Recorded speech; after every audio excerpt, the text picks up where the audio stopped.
تو ربی صاحب، اگلا سوال یہ ہے کہ قرآن کریم میں حضرت عیسیٰ علیہ السلام کے بہت سارے معجزات ہیں، مثلا پرندوں کا زندہ کرنا یا مردوں کا زندہ کرنا. تو جماعت احمدیہ اس کے بارے میں کیا کہتی ہے؟ ان معجزات کو کیسے سمجھتی ہے، اور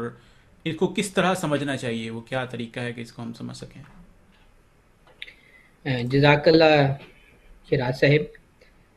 میری نظر میں یہ سوال فی ذات ہی بہت اہمیت کا حاصل ہے، اور اسی امر میں غلطی کھانے کے سبب سے بے حساب مسلمان عیسائی ہو گئے ہیں، خصوصاً وہ جو کہ یورپی کالونیوں میں رہتے تھے. مثلا جس طرح ہندوستان اور پاکستان جو تھا وہ برطانیہ کی کالونی تھا، تو وہاں پر بھی کافی ایسے مسلمان تھے جو جو غلطی مسلمانوں کو سمجھنے میں لگی ہے اس کی وجہ سے عیسائی ہو گئے. تو اور عیسائی پادریوں کا طریقہ واردات ایسا خطرناک ہوتا تھا کہ سادہ لوگ مسلمانوں کے پاس ان کے جال میں آنے کے سوا کوئی چارہ ہی نہیں رہتا تھا. اور اس پہ متضاد یہ کہ یہ جال اپنے یہ مسلمان جو علماء نام نہاد علماء تھے ان کا بنا ہوا تھا. تو پادری مسلمانوں سے سوال کرتے تھے کہ آیا تخلیق اور حیات دینے میں اللہ تعالیٰ کا کوئی شریک ہے کہ نہیں؟ تو جھٹ سے مسلمان جواب دیتے تھے کہ نہیں، اللہ تعالیٰ جو ہے وہی خالق ہے، اس کے ساتھ کوئی خالق نہیں. پھر اس کے ساتھ بھی عیسائی جو پادری وہ کہتے تھے کہ تمہارے مطابق حضرت مسیح تو شریک ہیں. تو وہ ان کو ایک دم جھٹکا لگتا تھا. وہ کہتے ہیں ہاں بھائی، ہمیں تمہارے علماء یہی بتاتے ہیں کہ حضرت مسیح علیہ السلام مردے زندہ کرتے تھے، پرندے بنا دیتے تھے. تو پھر وہ کہتے تھے کہ نعوذ باللہ، اس وجہ سے وہ اپنی یہ دلیل پیش کرتے تھے عیسائی کہ یہ دیکھو کہ یہ ان کے خدا کے بیٹے اور خدا نعوذ باللہ خدا ہونے کی دلیل ہے. بس یہ ایسا جال تھا جس میں کثرت سے مسلمان پھنس گئے تھے. اور اس سے بھی فکر کی بات یہ تھی، جب میں ذکر کر چکا ہوں، کہ یہ مسلمان علماء تھا، یہ ان کا اپنا بنا ہوا جال تھا، جنہیں قرآن کریم پر غور و فکر کیا تھا اور ظاہری ہوا و اس کے تابع ہو کر جو ایسی قصے کہانیاں بنا لی تھیں. دراصل قرآن کریم نے بڑی تفصیل کے ساتھ اصولی طور پر اس طرح کی مشکلات کا حل فرما دیا ہے. چنانچہ اللہ تعالیٰ سورہ ان کی آیت نمبر 8 میں فرماتا ہے هو الذی انزل علیک الکتاب منہ آیات محکمات ہن ام الکتاب واخر متشابہات فاما الذین فی قلوبہم زیغ فیتبعون ما تشابہ منہ ابتغاء الفتنۃ وابتغاء تاویلہ وما یعلم تاویلہ الا اللہ. وہی ہے جس نے تجھ پر کتاب اتاری، اسی میں محکم آیات بھی ہیں اور وہ کتاب کی ماں ہیں، اور کچھ دوسری متشابہ آیات بھی ہیں. پس وہ لوگ جن کے درجی ہے نہ چاہتے ہوئے اور اس کی تعویل کی خاطر اس میں سے اس کی پیروی کرتے ہیں جو باہم مشابہ ہے، حالانکہ اللہ تعالیٰ کے سوا اور اس کے سوا جو علم میں پختہ ہیں کوئی اس کی تعویل نہیں جانتے. بس اس آیت کریمہ میں اللہ تعالیٰ نے واضح طور پر بیان کر دیا ہے کہ دو قسم کی آیات ہیں. ایک تو وہ جو کہ واضح ہیں بالکل، اور دوسری وہ جو کہ تعویل طلب ہیں اور جن سے جاہل لوگ فتنہ میں پڑ جاتے ہیں اور دوسروں کو بھی ڈالتے ہیں. بس جہاں تک مردہ زندہ کرنے اور پرندے تخلیق کرنے کا تعلق ہے